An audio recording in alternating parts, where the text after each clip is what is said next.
Next question দেখো, বলছে cards numbered 11 to 60 are kept in a box. If a card is drawn at random from the box, find the probability that the number on the drawn card is number 1 an odd number, number 2 a perfect square number, number 3 divisible by 5, and number 4 a prime number less than 20. তা আমরা যে থিওরিতে যে card pack of cards নিয়ে discussion করছিলাম, এখান থেকে একটু different, মানে এই কার্ডসগুলোর ব্যাপারে বলেছে। এখানে কি বলেছে, এখানে কিন্তু ফেস কার্ডস বলে কিছু নাই, এখানে ডাইরেক্ট বলেছে কার্ডস যেগুলো আছে তাদের মধ্যে নাম্বারিং করা আছে 11 to 60। তো ফার্স্ট আমাদের কী বার করতে হবে, টোটাল নাম্বার অফ কার্ড। যদি বলে দিত আমাদের মানে যে প্যাক অফ কার্ডস যেটা আমরা তাসে খেলা হয়, তাহলে আমরা লিখতাম যে টোটাল নাম্বার অফ কার্ডস হচ্ছে কত, 52, রাইট। বাট এইখানে যেহেতু বলে দিয়েছে যে যে কার্ডস যেগুলো আছে তাদের নাম্বারিং টু স্টার্ট করছে 11 to 60, তা হ্যান্স আমাদের টোটাল নাম্বার অফ কার্ডস কত হওয়া উচিত। যদি 1 to 60 থাকতো তাহলে কত হতো, 60 নাম্বার অফ কার্ডস। বাট বলে দিয়েছে 11 to 60, তাহলে ফার্স্ট 1 to 10 নাম্বারসগুলো নেই, তাহলে 60 - 10 মানে 50। তাহলে টোটাল কত কার্ডস আছে, 50 কার্ডস আছে। কারণ প্রথম 10টা আমি বাদ দিয়ে দিচ্ছি, তাহলে 60 - 10 50 আসছে, তা টোটাল নাম্বার অফ কার্ডস কত আছে, 50। তা চলো প্রথমে লেখো,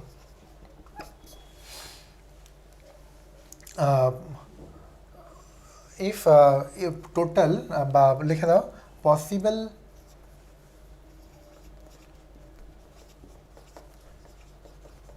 আউটকামস আর কত, 11 12 13 14 কমা dot dot dot 59 comma 60, right. therefore total number of আমাদের পসিবল আউটকামস কত বেরোচ্ছে, 60 - 10 which equals to 50, right.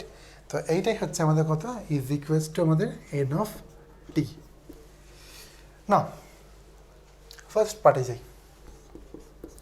First পার্টে কী বলছে, অ্যান অড নাম্বার। তাহলে এই যে কার্ডগুলো আছে এই কার্ডগুলোর থেকে আমাদেরকে কী বার করতে হবে, একটা অড নাম্বার আছে বার করতে হবে। তো লেট এখানে ধরে নিই assumption E1 be an event of drawing out a odd number, right. Now তাহলে যদি এটা হয় তাহলে পসিবল আউটকামস, পসিবল না ফেভারেবল আউটকামস, এগুলো কী কী হবে, ফেভারেবল আউটকামসগুলো কী কী হওয়া উচিত। যেহেতু অড নাম্বার বলেছে তাহলে স্টার্ট করবো আমরা 11 দিয়ে, কারণ 11টা অড, 11 তারপর 13 হবে, তারপর 15 হবে, এরকম করে চলতে থাকবে, লাস্ট আপনি কত 59 অবধি যাবে, রাইট। নাও আমাকে এখানে বার করতে হবে total number of favourable events. কী করে বার করবো দেখো, ক্লিয়ারলি যদি সিরিজটাকে ফলো করি, এটা কিন্তু একটা এপি সিরিজে ফলো হচ্ছে, কারণ এখানে দেখো কমন ডিফারেন্স হচ্ছে 2, প্রত্যেকটা +2 করে ইনক্রিমেন্ট করছে, রাইট।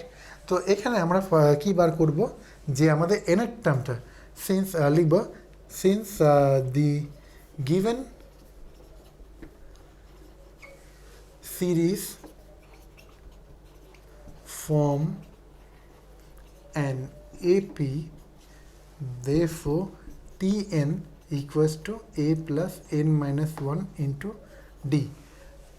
যেখানে লিখবে এখানে since the given series form an AP full stop, a equals to আমরা লিখে নেব 11, d equals to আমাদের ডাইরেক্ট দেখি অপারেশনটা করে নেবে যে 15 - 13 which equals to 2, R Tn হচ্ছে আমাদের কত 59।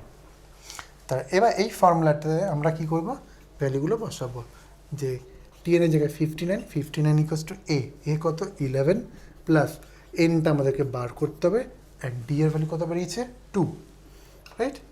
আমরা তো এই পিজিপিতে এই ফর্মুলাটা করেছিলাম তো, তাই তো। তো এনের টার্মের ফর্মুলা কী ছিল, tn equals to a plus n minus 1 into D.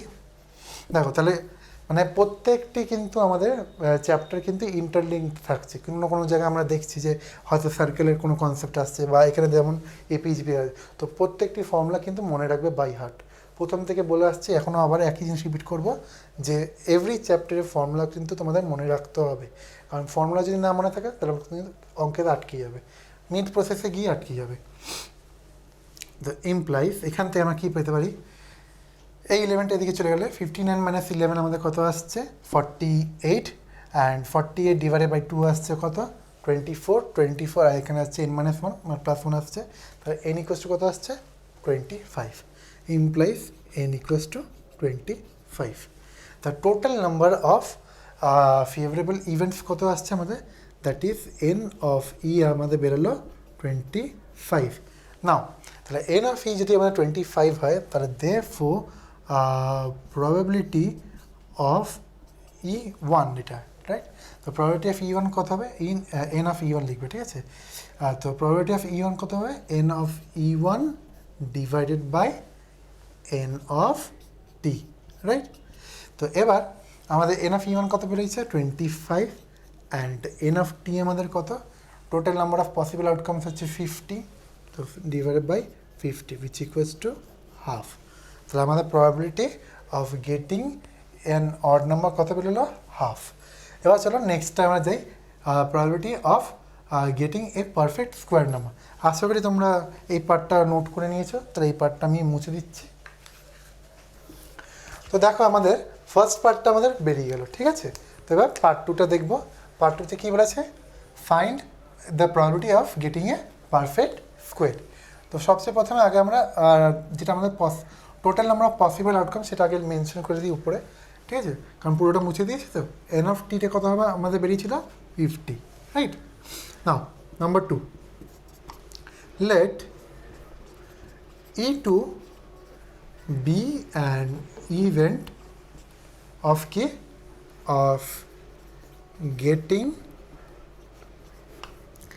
a perfect square number, right. তো এবার দেখো তাহলে E2 কী ধরলাম, getting an event of perfect square number. এবার পারফেক্ট স্কোয়ার নাম্বার কাকে আমরা বলি, যে কোনো একটা নাম্বারের যখন স্কোয়ার করব যেই নাম্বারটা আসবে সেটাকে বলবে পারফেক্ট স্কোয়ার নাম্বার। তো যেমন 1 পারফেক্ট, 1 স্কোয়ার কি 1 × 1 1, 2 স্কোয়ার কী হবে 2 × 2 4, তাহলে 4 হচ্ছে একটা পারফেক্ট স্কোয়ার নাম্বার। সিমিলারলি 3 × 3 হচ্ছে কত 9, তাহলে 9টা কি একটা পারফেক্ট স্কোয়ার নাম্বার। বাট আমাদের যে সিরিজটা আছে এটা স্টার্ট করছে কোথা থেকে 11 to 60, তাহলে 1 to 3 এমনিতেই মানে ক্যান্সেল আউট, কারণ এই তিনটা আমরা নেবো না, 1 to 3 এর যে স্কোয়ার টার্মসগুলো আছে।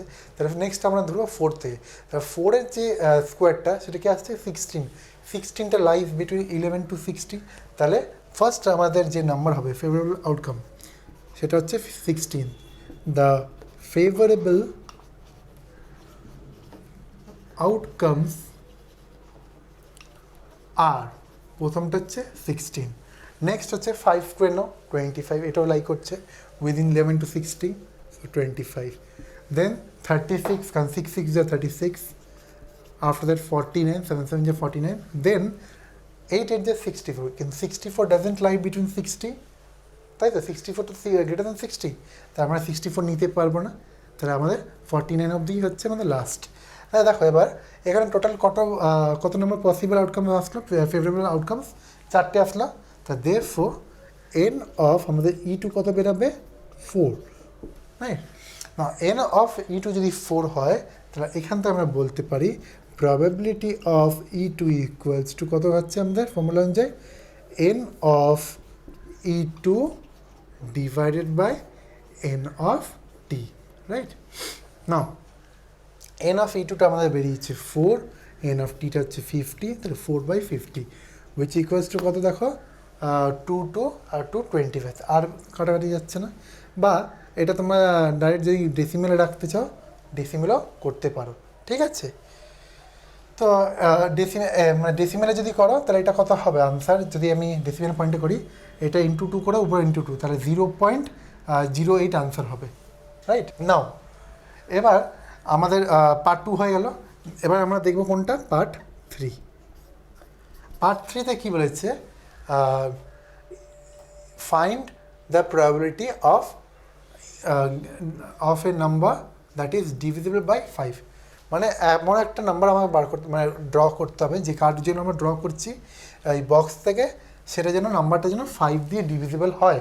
তাই 11 to 60 মধ্যে কোন কোন নাম্বার ডিভিজিবল বাই 5 সেটা আগে আমাদের বার করতে হবে। ফার্স্ট নাম্বার যেটা divisible by 5 that lies between 11 to 60 হচ্ছে 15, কারণ 10 তো ডিভাইড করতে মানে ডিভাইডেড বাই 5, বাট 10 যেহেতু লাই করছে না বিটুইন 11 to 60, তার নেক্সট নাম্বারটা কী হচ্ছে অটোমেটিকলি 15 মানে প্লাস 5।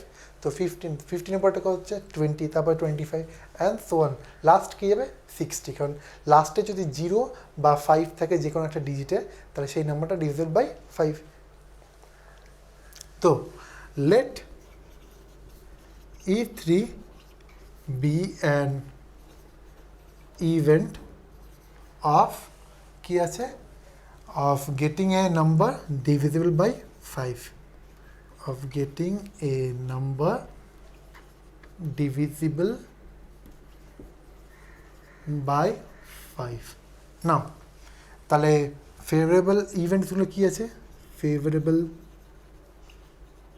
ইভেন্টস না, ফেভারেবল আউটকামসগুলো কী কী আছে আমাদের। ফেভারেবল আউটকামস আর হচ্ছে আমাদের প্রথম হচ্ছে 15, তারপরে 20, তারপর 25, লাস্ট হচ্ছে 60। ক্লিয়ারলি এটাও একটা এপি সিরিজ ফর্ম করছে, ফার্স্ট পার্টটার মতন এটাও হচ্ছে, কারণ ফার্স্টটা হচ্ছে 15, তারপর 20, 25 মানে প্লাস 5 দিয়ে ইনক্রিমেন্ট করছে। তা since this forms an AP series, আমরা বলতে পারি এখান থেকে কি আমাদের লাস্ট টাইম হচ্ছে 60, তাহলে 60 ইকুয়ালস টু 15 প্লাস আমাদের n-1 ইন্টু ডি, রাইট। লিখে দেবে এখানে since the given series form an AP therefore এটা লিখবে, ঠিক আছে। ইমপ্লাইজ এখান থেকে আমাদের এন এর ভ্যালু কত বেরাচ্ছে দেখো, 60 মাইনাস 15, এটা এদিকে 45, 45 ডিভাইডেড বাই 5 হচ্ছে 9, আর 9 প্লাস 1 হচ্ছে 10, তাহলে এন ইকুয়ালস টু কত হচ্ছে 10।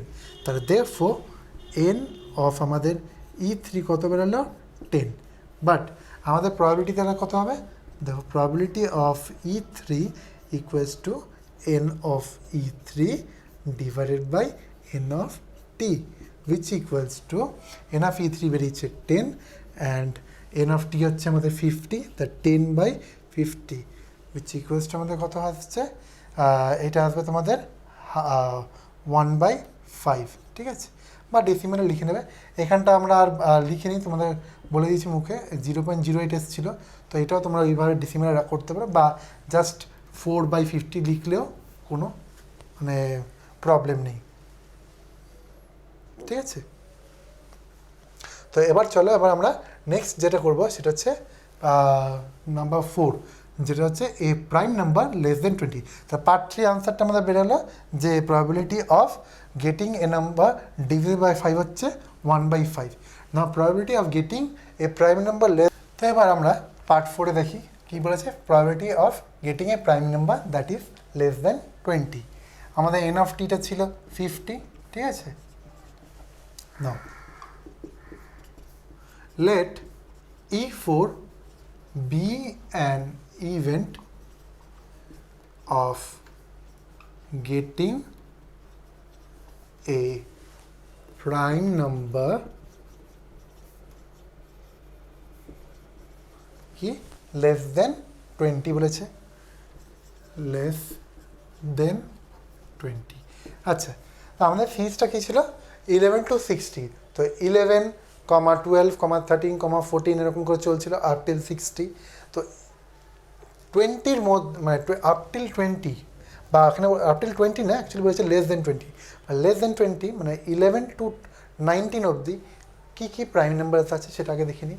প্রাইম নাম্বারসটা কাকে বলা হয়, numbers which are divisible by 1 and itself. তাহলে প্রথম হচ্ছে 11, তারপরে হচ্ছে 13, তারপরে এটা কত হবে 14 হচ্ছে না, 15 হচ্ছে না, 16 হচ্ছে না, 17-এর পর হচ্ছে নেক্সট হচ্ছে 19। তাহলে লিখে নিই আবার দ্য ফেভারেবল আমাদের যে আউটকামসগুলো, দ্য ফেভারেবল